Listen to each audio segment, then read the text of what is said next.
ጸሎት ከእግዚአብሔር ጋር የሚደረግ ንግግር እንደመሆኑ ሙሉ ንቃትንና ትኩረትን ይጠይቃል።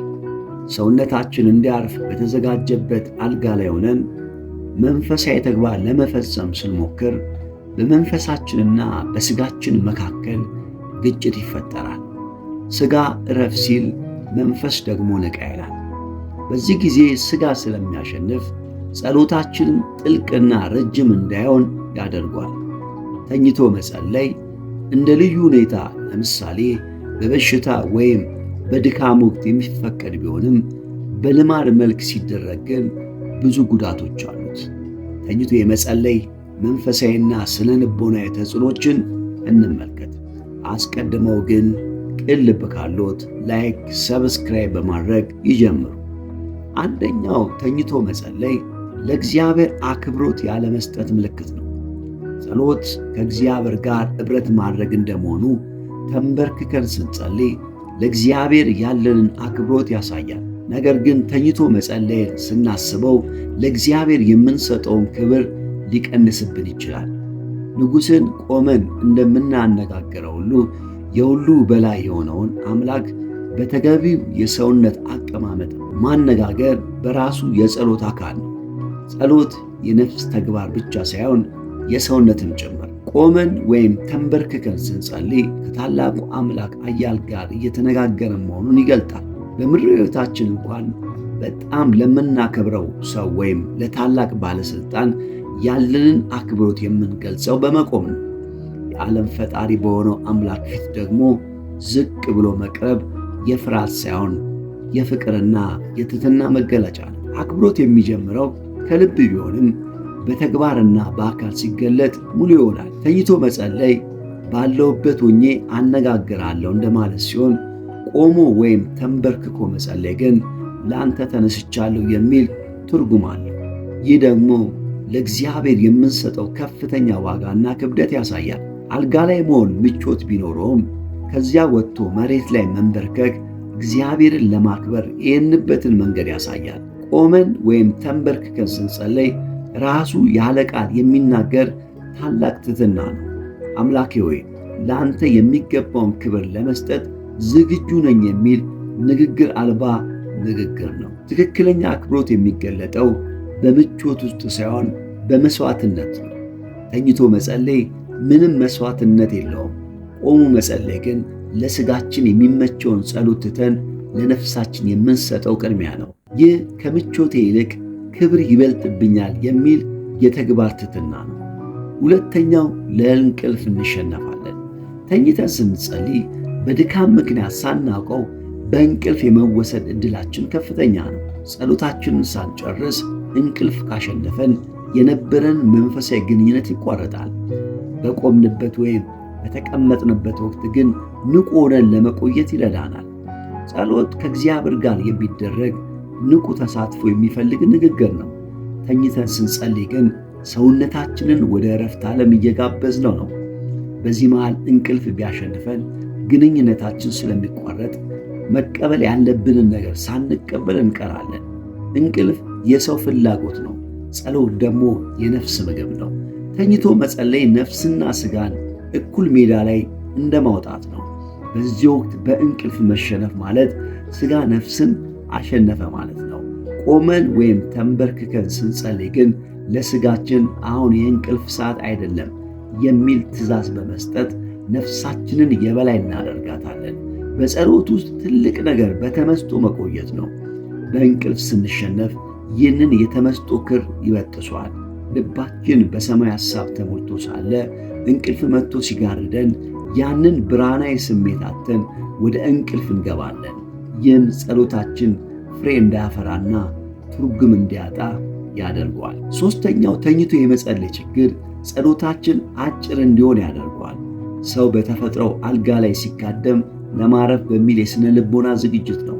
በዚህ ምክንያት ተኝተን ስንጸልይ ጸሎቱን ቶሎ ለመጨረስ እንቾክላለን። በጥልቅ ልመና ውስጥ ከመቆየት ይልቅ ወደ እንቅልፍ ዓለም ለመሄድ እንጋበዛለን። ቆመን ስንጸልይ ሐሳባችን ሰፊና ትዝታችን ንቁ ስለሚሆን ስለ ራሳችን፣ ስለ ቤተሰቦቻችን በጥልቀት እንማጸናለን። ተኝተን ስንጸልይ ግን ሰውነታችን እየዛለ ስለሚሄድ ቃላቶቻችን እየደረቁና ሐሳባችን እየጠበበ ይመጣል። በስተመጨረሻም ጸሎት በጥቂት የተለመደ ቃላት ተወስኖ የይለፍ ያለ ብቻ ይሆናል። በጸሎት ውስጥ ትልቅ ዋጋ የሚሰጠው በእግዚአብሔር ፊት የምናሳልፈው ጊዜ ነው። ተኝተን ስንጸልይ ግን ትኩረታችን ያለው ከእግዚአብሔር ይልቅ በራሳችን ምቾት ላይ ነው። ጊዜያችንን የምንሰጠው ለጸሎት ሳይሆን ለእንቅልፍ ቅድመ ዝግጅት ይሆናል። ይህም ያንን የተቀደሰና ሰፊ የመወያያ ጊዜ ወደ አጭር የሹክሹክታ ደቂቃዎች ያወርዷል። መንፈሳዊ ሕይወት በትዕግሥት መቆየትን ይጠይቃል። ተኝቶ መጸለይ ግን ይህንን ትዕግሥት ያጠፋል። ትንሽ ጸሎት ሲረዝም ደከመኝ የሚል ሰበብ በቀላሉ እንድንፈጥር ይጋብዘናል። ምክንያቱም አልጋው መኝታ እንጂ መጋደያ ስላልሆነ። ከዚህ የተነሳ በእግዚአብሔር ፊት መቆየት የምንችልበት ወርቃማ ሰዓት በደቂቃዎች እንቀይረዋለን።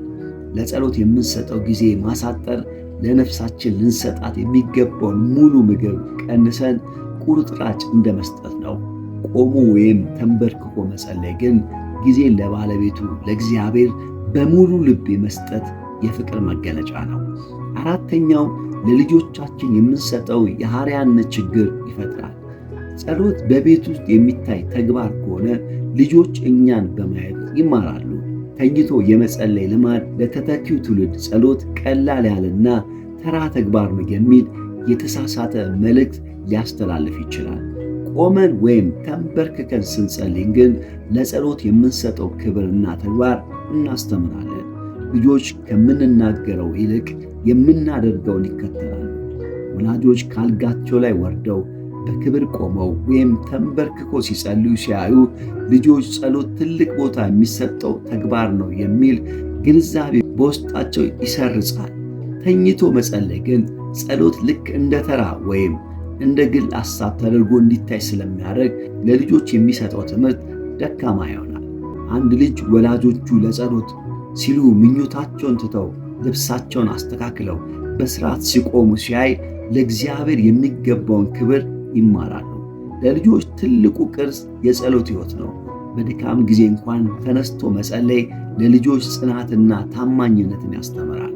አርአያነት ማለት ቃላትን ሳይጠቀሙ የልጆችን ልብ መቅረጽ ነው። እኛ ለጸሎት የምንሰጠው ክብርና የምናሳየው አካላዊ ትሕትና በልጆች ሕይወት ውስጥ የማይፋቅ የቅድስና አሻራ ጥሎ ያልፋል። በአጠቃላይ ተኝቶ መጸለይ ጸሎትን ከመንፈሳዊ ተጋድሎና ክብር አውጥቶ ለሥጋዊ ምቾት ቅድሚያ መስጠት ነው። ቆሞ ወይም ተንበርክኮ መጸለይ ለእግዚአብሔር የምንሰጠው ክብር የአካል ምስክርነት ሲሆን፣ ተኝቶ መጸለይ ግን ይህንን የትሕትና ውበት ማደብዘዝ ነው። በእንቅልፍ መሸነፍና ለነፍሳችን ልንሰጣት የሚገባው ሙሉ ምግብ ቀምተን በምቾት መተካታችን ያሳያል።